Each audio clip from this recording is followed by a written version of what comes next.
कुठलाही सामाजिक आरक्षणाचा विषय राजकारणापुरती मर्यादित ठेवू नका. राजकारण होत राहते, 5 वर्षात निवडणुका येतात, होत राहतात, जात राहतात. ते निवडून येतात, पडायचे ते पडतात.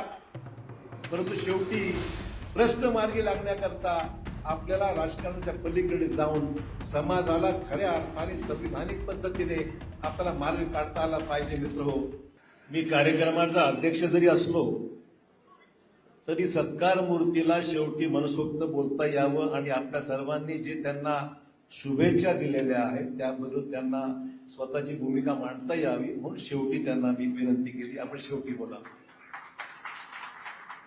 आजच्या या महाराष्ट्र विधान परिषदेचे नवनिर्वाचित सभापती सन्मान्य राम शंकररावजी शिंदे साहेब, सभापती महाराष्ट्र विधान परिषद, सन्मान्य आमदार आनंदरावजी बोंढारकर, बालाजीराव कल्याणकर, श्रीजयाताई चव्हाण, बाबूरावजी कोवळीकर, भाजपाचे शहराध्यक्ष अमर राजूरकर, जिल्हाध्यक्ष दक्षिणचे हंबर्डे संतुकराव, जिल्हाध्यक्ष उत्तरचे किशोर देशमुख, माजी आमदार कोकर्णाजी, माजी आमदार अनंतकुमार पाटीलजी, माजी आमदार वडकुतेजी आणि मंचावरील असलेले सर्व माझे सहकारी, सर्वांची नावं घेण्यात वेळ घालवत नाही. सर्वजण या कार्यक्रमाचे संयोजक श्रीमान धमणेजी, काकडेजी, राजू गोरे, गंगाप्रसाद काकडे, सर्व भाजपाचे, राष्ट्रवादीचे आणि शिवसेनेचे आमचे सर्व सहकारी महायुतीचे उपस्थित आज या सत्कार सोहळ्याला मोठ्या प्रमाणावर संपूर्ण जिल्ह्यामधून आलेली सर्व समाजाची, धनगर समाज प्रामुख्याने आहेच, परंतु राम शिंदेंना ऐकण्याकरता, राम शिंदेंना या ठिकाणी शुभेच्छा देण्याकरता आलेला सर्व हा जनसमुदाय, बंधू भगिनी आणि सहकारी मित्रांनो, आम्हाला अतिशय आनंद आहे की राम शिंदेजी आज नांदेड जिल्ह्यामध्ये प्रथम सभापती झाल्यावर त्यांचं आगमन होत आहे आणि महाराष्ट्राच्या विधानसभेचं सभापती, अध्यक्ष आणि वरिष्ठ सभागृहाचा सभापती ही फार महत्वाची आणि मोठी जबाबदारी आहे. मी माझ्या राजकीय कारकिर्दी सुरुवात सन्मान्य नाईक साहेबांच्या कृपेने, सुधाकरराव नाईक साहेब राज्याचे मुख्यमंत्री होते, त्यांनी मला वरिष्ठ सभागृहामध्ये त्या ठिकाणी जायला संधी दिली आणि त्यावेळेस माझी सुरुवात त्या ठिकाणी झाली आणि मग सुरुवातीला लोकसभेवर गेलो, विधान परिषदेवर आलो, विधानसभेमध्ये अनेक वर्ष काम केलं आणि आज दिल्लीमधल्या वरिष्ठ सभागृहामध्ये मी एक सदस्य म्हणून काम करत आहे. परंतु मला हे आवर्जून सांगितलं पाहिजे की राम शिंदेची नियुक्ती नाही, त्यांची बिनविरोध निवड झालेली आहे, हे लक्षात ठेवलं पाहिजे. सगळ्या निवडणुका सोप्या आहेत, पण विधान परिषदेची निवडणूक सोपी नाहीये, हे अनुभवाने मी सांगतो. मी त्यांना मगाशीच सांगत होतो की कायद्यामध्ये बदल केला पाहिजे. राज्यसभेच्या निवडणुका जसं मतदान दाखवून करावं लागतं तसंच मतदान विधान परिषदेचं झालं पाहिजे. तुम्ही भाग्यवान आहात की तुम्ही बिनविरोध निवडून आलात, तर प्रत्येक निवडणुकीत 2-4 मतं फुटल्याशिवाय राहत नाही म्हटलं. त्यामुळे मी त्याला म्हणलं तुम्ही भाग्यवान आहात, राज्याचे वरिष्ठ सभागृहाचे सभापती आपण झालेला आहात आणि सभापती झाल्यानंतर तुम्हाला सभागृह व्यवस्थितपणे चालवावं लागतं. खालच्या सभागृहातून आलेले निर्णय हे वरच्या सभागृहात पास करून घ्यावे लागतात आणि करत असताना न्याय द्यावा, सर्वांना बॅलन्स पद्धतीने जावं लागतं आणि राज्याला सुद्धा न्याय द्यावा लागतो. निर्णय घेतले जे असतात खालच्या सभागृहामध्ये, वरिष्ठ सभागृहामध्ये ते निर्णय पास होतील याची दक्षता घ्यावी लागते. आणि त्यामुळे मी राम शिंदेजींचं मनपूर्वक अभिनंदन करतो. त्यांचा अनुभव दांडगा आहे. ग्रामपंचायतीपासून विधानसभेवर अनेक वेळा निवडून गेले आणि विधानसभेवर निवडून गेल्यानंतर मंत्री झाले, आज सभापती आहेत आणि एवढा मोठा अनुभव असलेला माणूस जर सभापती झाला तो 100% न्याय देऊ शकतो, याबद्दल कोणाला शंका नाही. आणि त्यामुळे त्यांच्यावर पडलेली जबाबदारी ही अतिशय महत्वाची आहे. मित्रहो, एक म्हण आहे की मुंबईतल्या कालबादेवीमध्ये गाडी चालवली तो कुठेही गाडी चालू शकतो, एवढी ट्रॅफिक आहे मुंबईच्या कालबादेवीमध्ये. आणि दुसरी म्हण अशी आहे, जो नगर जिल्ह्यामध्ये निवडून येऊ शकतो तो कुठेही काम करू शकतो. राजकारणातला जे अर्थ जो आहे, नगर जिल्हा ज्याला आपण आज अहिल्यानगर म्हणून आपण संबोधतो, फडणवीस साहेबांचे आभार माने की त्याने आल्याबरोबर हा निर्णयाची अंमलबजावणी केली आणि तमाम महाराष्ट्रातल्या लोकांचे जे मनोदय होतं हे नाव बदललं पाहिजे आणि अहिल्यानगर या नावाने आपण त्या जिल्ह्याला नामकरण केलं पाहिजे.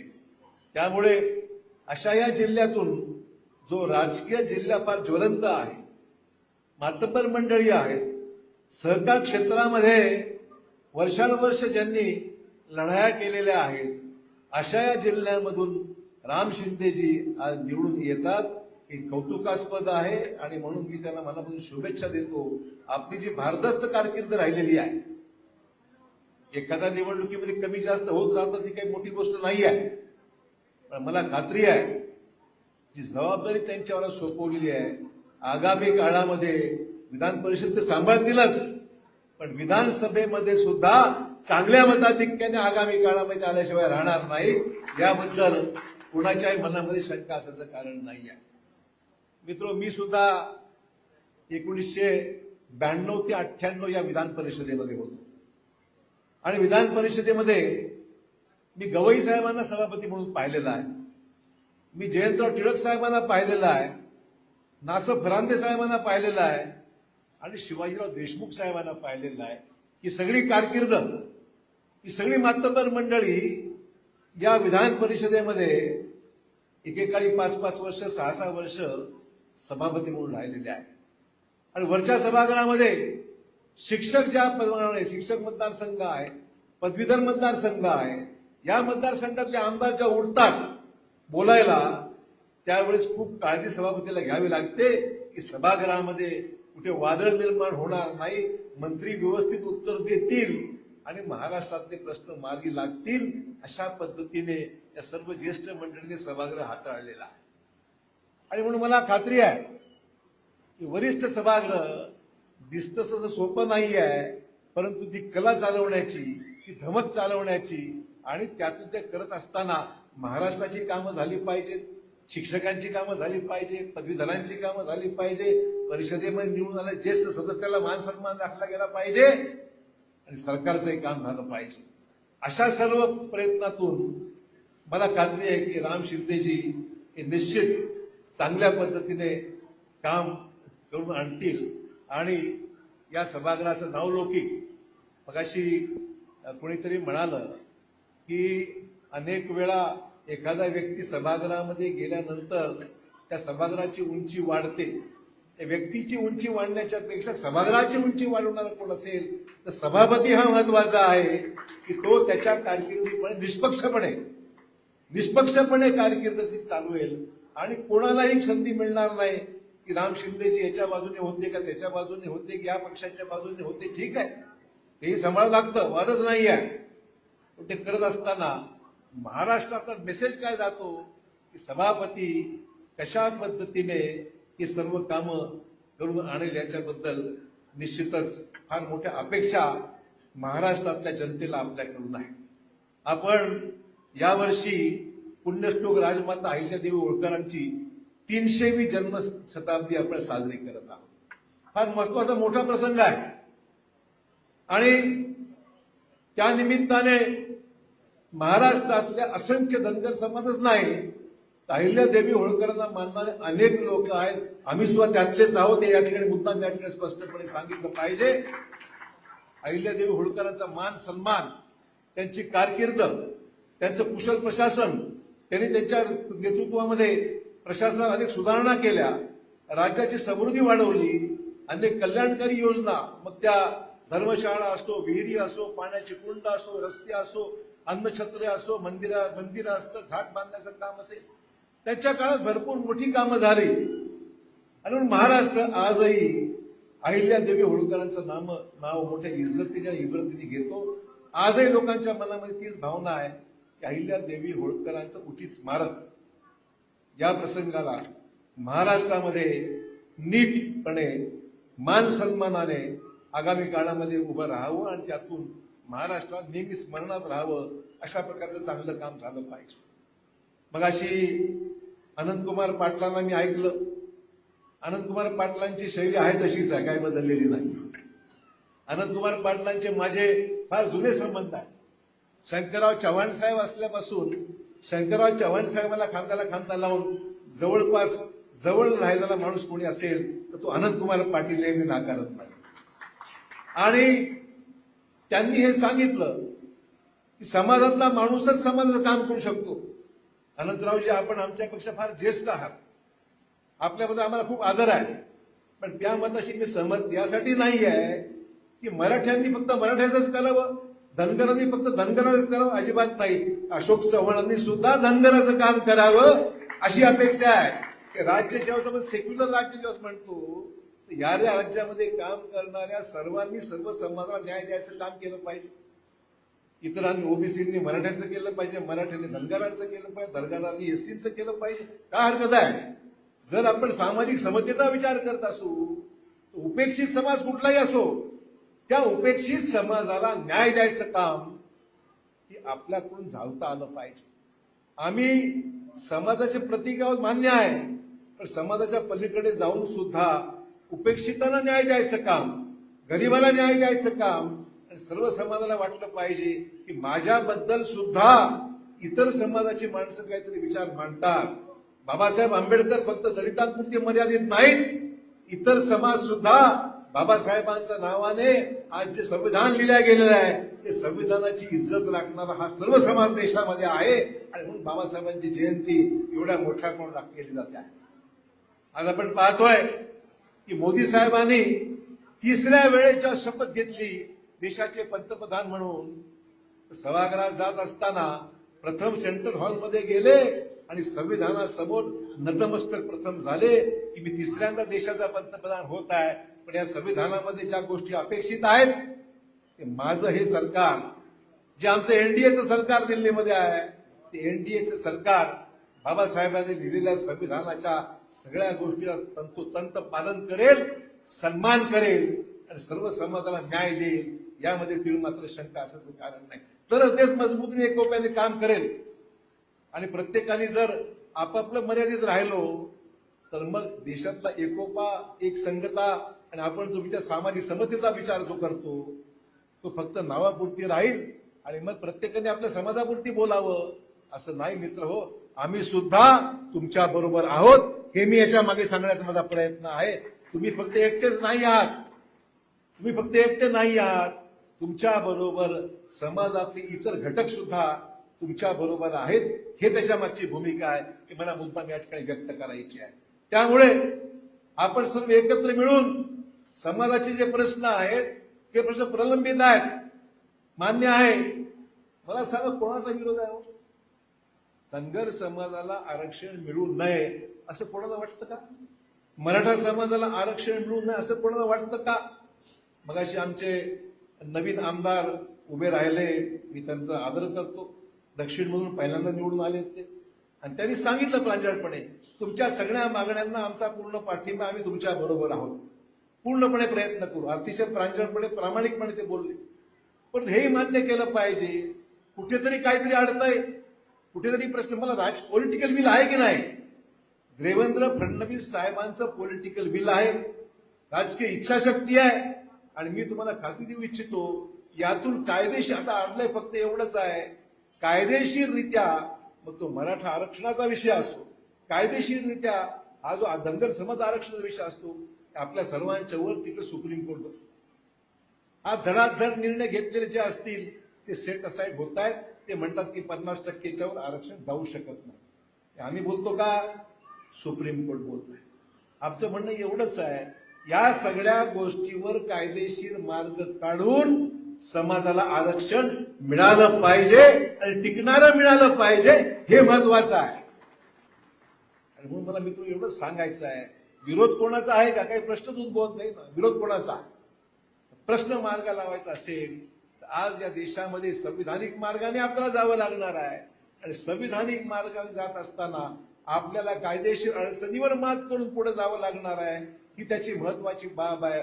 आणि म्हणून याचं राजकारण करणारे जे विरोधक असतील त्यांनाही सांगितलं पाहिजे, बाबा हो, आपण हा विषय राजकारणाचा नाही आहे. कुठलाही सामाजिक आरक्षणाचा विषय हा राजकारणापुरती मर्यादित ठेवू नका. राजकारण होत राहते, 5 वर्षांनी निवडणुका येतात, होत राहतात, जात राहतात. जे निवडून यायचे निवडून येतात, पडायचे ते पडतात. परंतु शेवटी प्रश्न मार्गी लागण्याकरता आपल्याला राजकारणाच्या पलीकडे जाऊन समाजाला खऱ्या अर्थाने संविधानिक पद्धतीने आपल्याला मार्ग काढता आला पाहिजे. मित्र हो, ते मला या निमित्ताने आपल्याला मुद्दाम सांगायचं आहे. आज शिंदेसाहेब कर्जत जामखेड मतदारसंघातून निवडून येतात. अवघड मतदारसंघ आहे. मी मध्यंतरी जायचा योग आला मला. अर्थात त्यावेळेस मी दुसऱ्या पक्षात होतो. मला रोहित पवारांनी बोलवलं होतं म्हणून मी चक्कर मारायला गेलो होतो.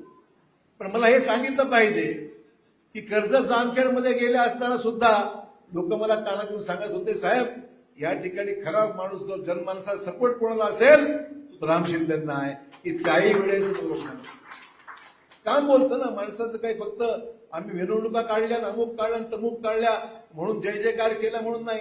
सामान्य माणसाच्या हृदयामध्ये काय आहे, सामान्य माणसाच्या भावना काय आहेत, जो लोकांमध्ये राहतो, जो लोकांची कामं करतो आणि लोकांचं काम मार्गी लागो की न लागो आवाज तरी उठवतो, असा कोण असेल राम शिंदे आहेत हे मला स्पष्टपणे या ठिकाणी सांगितलं पाहिजे.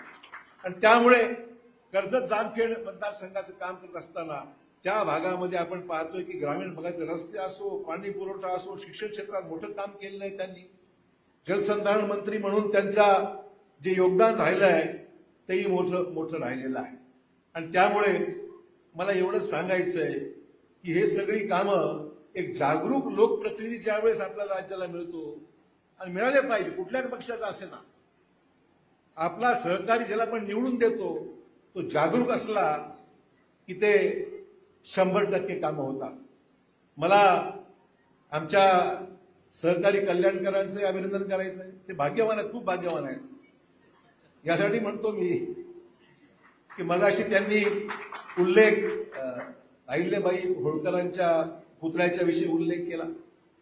मला थोडी त्यांनी केलं, चांगली गोष्ट, ही तक्रार माहिती त्यांची नाही, पण त्यांना हे सांगितलं पाहिजे त्या कामामध्ये आमचाही थोडा खारीचा वाटा आहे हे सुद्धा मला सांगायचं. थोडा खारीचा, जास्त खारीचा वाटा, खारीचा. आम्ही भाजपचे सर्व आमदार रात्री यांना भेटलो, फडणवीस साहेबांना. निवडणुकीच्या अगोदरची गोष्ट आहे. म्हटलं नांदेड जिल्ह्यामध्ये आपल्याला अहिल्यादेवी होळकरांचा पुतळा बसला पाहिजे. मागणी फार जुनी आहे, काळ्यांना माहिती कल्पना आहे. अनेक वेळा तेही भेटले, हाके साहेब भेटले, आम्ही चर्चा होत राहायची.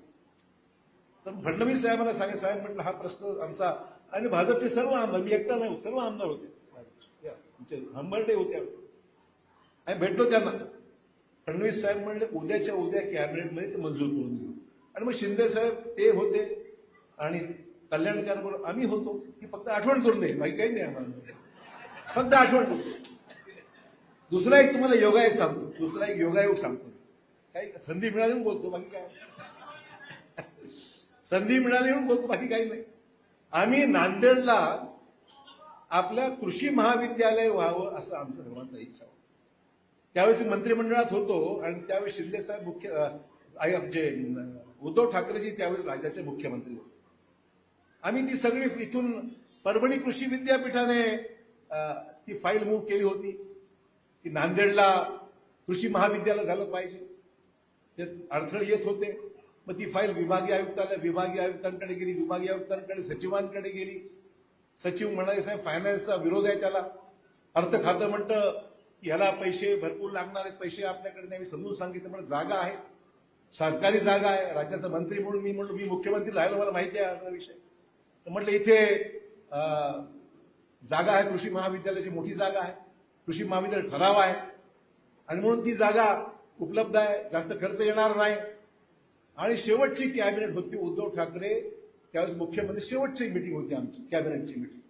आणि ती फाईल, एवढी मोठी फाईल आम्ही उद्धव ठाकरेंकडे घेऊन गेलो. चीफ सेक्रेटरी म्हणले साहेब वित्त विभागाचा विरोध आहे त्या कामाला. मी चीफ सेक्रेटरीला म्हणालो, निर्णय राज्याचे मुख्यमंत्री घेतात, सचिव घेत नाहीत. बट लक्षात ठेवा, तुम्ही सेक्रेटरी आहात, मी राज्याचा मंत्री आहे, उद्धव ठाकरे या राज्याचे मुख्यमंत्री आहेत आणि हे काम झालं पाहिजे हे मी उद्धव ठाकरे सांगितलं. उद्धव ठाकरेंनी फाईल पाहिली, ती फाईल थोडी निगेटिव्ह होती, शेवटी शेरा विरोधात लिहिला होता चीफ सेक्रेटरींनी. बस मुख्यमंत्र्याच्या सहीसाठी ती फाईल तेवढी थांबली आणि शेवटची कॅबिनेट झाली, मंत्रिमंडळ गेलं. आता आमचं मंत्रिमंडळ गेलं आणि कल्याणकरांचं आलं. आता कल्याणकर म्हणजे मुख्यमंत्र्यांचे उजवे डावे. ऐका आणि ती फाईल त्यांनी घेतली, रेडीमेड फाईल, फक्त फाईल घेऊन गेले, सही करून आले आणि मी आणलं म्हणले. आता ठीक आहे, आणलं. असा हा भाग्यवान माणूस आहे. काम माझं नाव त्याचं, असं होतं कधी कधी. हरकत नाही, काय हरकत. ही फक्त 2 उदाहरणं सांगितली, बाकी भरपूर आहेत, तर मी काही बोलत नाही. भाग्यवान म्हणतो मी. फक्त खुलासा यासाठी केला, कधी कधी राजकारण सहन करावं लागते. ठीक आहे म्हणलं, चला हरकत नाही, तुझी सरशी माझी सरशी म्हणते, चला हरकत नाही. काम नांदेडचं झालं ना, हे महत्वाचं. काम नांदेडचं झालं हे महत्वाचं आहे. आणि म्हणून नांदेडला शासकीय कृषी महाविद्यालय ही फाईल जी सुरू झाली ती शेवट एकनाथ शिंदेंनी केली. कोणी का असेना, फाईलवर सही शेवटची राहिली होती, एकच सही राहिली होती. जरा आनंदाची गोष्ट आहे. कधी कधी घडतं असं, पण नांदेडचं चांगलं झालं. नांदेडच्या चांगल्या कामात मी विरोध कधीच केला नाही आणि करणार नाही, हे मला मुद्दाम जाहीरपणे सांगितलं.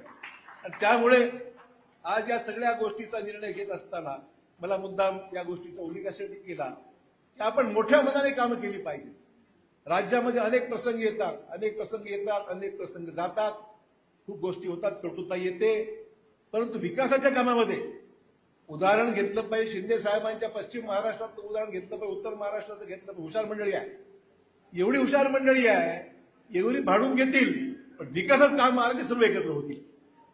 एक ही गोष्ट आपण मराठवाड्यात लोकांनी शिकलं पाहिजे. मराठवाड्यात लोक शिकलं पाहिजे की विकासाच्या कामाच्या बाबतीत पश्चिम महाराष्ट्र असो की उत्तर महाराष्ट्र असो, ही मंडळी विकासाच्या कामात कधी भांडत नाही. आणि त्यामुळे जिल्ह्याचं चांगलं होत असेल तर चांगल्या कामाला आपण कधी विरोध करता कामा नये आणि त्यातून जिल्ह्याचं भलं झालं पाहिजे, महाराष्ट्राचं भलं जायला पाहिजे. मित्रहो, विष्णुपुरी प्रकल्प आज नसता तर नांदेड जिल्ह्याला रेल्वेने पाणी प्यायची वेळ आली असती. हे लक्षात ठेवा की आपल्या सर्वांची जी काही भाग्यरेखा जी लिहिल्या गेलेली आहे, शंकरराव चव्हाण साहेबांच्या त्यावेळेच्या निर्णय जे काही झाले, दूरदृष्टी निर्णय झाले, त्यांना अनेक वर्ष गेली, पण आजही पाणी जे मिळते आम्हाला ते पाणी कदाचित इतर जिल्ह्याला मिळालं नसतं. अशा प्रकारचे प्रसंग आपण सर्वांनी अनुभवलेले आहेत. आणि त्यामुळे अनंत कुमारजी, आम्ही आपलं स्वागत करतो. आपण एक परखड विचारवादी आहात, स्पष्ट वक्ते आहात. आपल्या बोलण्यामध्ये एक गरिबाच्या प्रती असलेली तळमळ आपल्या मनामध्ये आहे, याची आम्हाला जाणीव आहे. आणि म्हणून अनंत कुमार पाटलांना मी या ठिकाणी कोटी कोटी प्रणाम करतो की एक खूप मातबर नेते आमच्या या भागातले आपल्या समाजाचे आहेत. आणि मला जुन्या आठवणी मुद्दाम यासाठी आहेत की शंकरराव चव्हाण साहेबांच्या बरोबर खांद्याला खांद्याला लावून लढणारे खऱ्या अर्थाने काम त्यांनी केलं आहे. मित्रहो, आज मनमोहन सिंग साहेबांना, आपला पंतप्रधान नरेंद्र मोदी साहेबांना 26 मे रोजी त्यांचा 11 वर्ष पूर्ण होत आहेत त्यांच्या कारकिर्दीला. थेट तिसऱ्यांदा पंतप्रधान होत आहेत, पण त्यांच्या कारकिर्दीला 11 वर्ष ही पूर्ण होत आहे. मनमोहन सिंग साहेबांचं नाव जरूर तोंडात आजही कायम आहे, कारण त्यांनी आम्हाला खूप मोठ्या मनाने त्यांनी आमचं काम केलेलं आम्ही नाकारत नाही. नांदेडला जे काही मिळालंय मनमोहन सिंग साहेबांच्या काळात मिळालं आहे. नागपूरच्या गतीमध्ये 2,500 कोटी त्यांनी नांदेडसाठी दिले होते. आजही विसरू शकत नाही, कारण मी त्यांना सातत्याने भेटायचो आणि काम करून घ्यायचो. मनमोहन सिंग साहेबांचं ती कारकीर्द आणि आज नरेंद्र मोदी साहेबांनी 11व्या वर्षामध्ये पदार्पण करत असताना आज आपण पाहतोय की राज्यामध्ये सुद्धा भाजपाचं आपलं सरकार आहे. आज आम्हाला अभिमान आहे. कालच मी आमच्या फडणवीस साहेबांना भेटून आलो. जिल्ह्यातले सगळे प्रश्न त्यांना मी सांगून आलो, म्हणजे हे प्रश्न मार्गी लावले पाहिजेत. नांदेडच्या सिव्हिल हॉस्पिटलचा मुद्दा आहे, पैसे मिळाले पाहिजेत. नांदेडच्या आमच्या इरिगेशनच्या प्रकल्पाला पैसे मिळाले पाहिजेत. लहान लहान विषय आमचे जे मेडिकल कॉलेज आहे त्याच्याही कामाला मदत केली पाहिजे. या सगळ्या प्रश्नांचा यासाठी उल्लेख करत आहे की मला मुख्यमंत्र्यांनी आश्वासित केलं की तुम्ही चिंता करू नका, नांदेड जिल्ह्याच्या कामाविषयी मी बैठक लावतो आणि तुमचे प्रश्न 100% मार्गी लावल्याशिवाय मी राहणार नाही हे आश्वासन मला मुख्यमंत्र्यांनी दिलं आहे. आणि मग शिंदेसाहेब, आपण सामाजिक प्रश्नांचा उल्लेख या ज्यावेळेस झाला, आपण सर्व जाऊ ना, प्रश्नाशी दुमत कोणाचाच नाही आहे. आपण जाऊ मुख्यमंत्र्यांकडे, आपण त्यांना समाजाच्या भावना ज्या आपण आहेत त्या आपण काय म्हणताय तेच बोललो, मीच बोललो, उल्लेख करते त्या सगळ्या गोष्टी. हो, आम्ही राम शिंदे साहेब आता एका महत्वाच्या पोझिशनवर आहेत. राम शिंदेंनी जर सभागृहात आदेश दिला तर सरकारला ऐकावं लागतं. विचार करा, सरकारला सुद्धा सरकारला सुद्धा सभापतीचा आदेश आणि सरकारला सुद्धा अध्यक्षांचा आदेश मान्य करावा लागतो. सभागृहात दिलेलं आश्वासन हे सभापतीचं आश्वासन हे सरकारला बंधनकारक राहतं, हे मला मुद्दाम सांगितलं पाहिजे. आणि म्हणून ज्या पदावर शिंदे साहेब आहेत त्या पदावर सुद्धा मित्र फार महत्वाचा आहे. आणि म्हणून त्याच्या माध्यमातून मित्र आपल्याला हे सगळं काम करण्याकरता आपल्याला खूप त्याचा उपयोग होणार आहे. आणि म्हणून एक फार मोठा उंचीचा माणूस, शिंदे साहेबांच्या माध्यमातून एक उंचीचा माणूस आज आपल्याला लाभलेला आहे. एक संविधानिक जबाबदारी त्यांच्यावर आहे, एक कॉन्स्टिट्युशनल पोस्ट आहे, ती संविधानिक जिम्मेदारीच्या व्यक्तीला आहे. त्याला खूप विचारपूर्वक निर्णय घ्यावे लागतात. आणि मला खात्री आहे त्यांचा जो प्रदीर्घ अनुभव आहे त्या अनुभवातून निश्चित हे सगळं प्रश्न मार्गी लावण्याकरता त्यांना आपल्याला त्याचा उपयोग करून घेता येईल. आणि केवळ मी त्यांना नगरपूर्तीमध्ये नगरपूर्ती त्यांना मर्यादित करणार नाही. मी त्यांना महाराष्ट्रातले तमाम प्रश्न आणि त्याचबरोबर मागासलेल्या मराठवाड्याचे तमाम प्रश्न सोडवण्याकरता त्यांची मदत आपल्याला घ्यायची आहे, हे सुद्धा मला या ठिकाणी जाहीरपणे सांगायचं आहे. आणि त्यामुळे या सगळ्या प्रश्नांकडे त्यांचा मुद्दा मला उल्लेख करायचा आहे की हे प्रश्न फक्त समाज म्हणून नव्हे पण मराठवाड्याचा मागासले पण दूर करण्याच्या बाबतीमध्ये मला ह्याचा उल्लेख मला मुद्दाम करायचा आहे.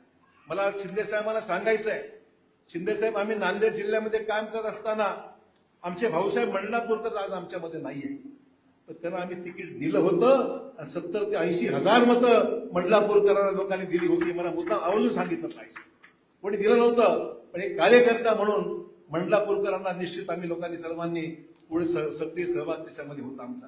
आमचे पंचायत समितीचे सभापती वाघमारे होते, बबनराव वाघमारे. त्याचबरोबर आमचे अर्धापूरचे नगराध्यक्ष छत्रपती कानोडे होते. मग गंगाप्रसाद काकडे आपले जिल्हा परिषद सदस्य राहिलेले आहेत. संभाजीराव दुर्गंडे हा नांदेड जिल्ह्यामधला जिल्हा परिषदचा अध्यक्ष राहिलेला आहे, हे सुद्धा मला मुद्दाम सांगितलं पाहिजे. त्यामुळे फक्त नुसतं शाब्दिक हवा घालण्याचा विषय नाहीये, प्रत्यक्ष कृतीमध्ये आणण्याचं काम मागेही केलं आणि पुढे सुद्धा आम्ही करत राहू, हे मला या ठिकाणी मुद्दाम सांगितलं पाहिजे. या ठिकाणी फार मोठी साथ, जसं आज आमच्या फडणवीस साहेबांनी राम शिंदेंना ही संधी देऊन एक कर्तृत्ववान माणसाला वरिष्ठ सभागृहात बसवलं, तर मला खात्री आहे आगामी काळामध्ये महाराष्ट्रामधल्या तमाम धनगर समाजाला मदत करण्याची भूमिका, सन्मानाच्या जागा म्हणून लोकप्रतिनिधी होण्याचं संधी देण्याचं काम आम्ही सर्वजण हातभार लावू.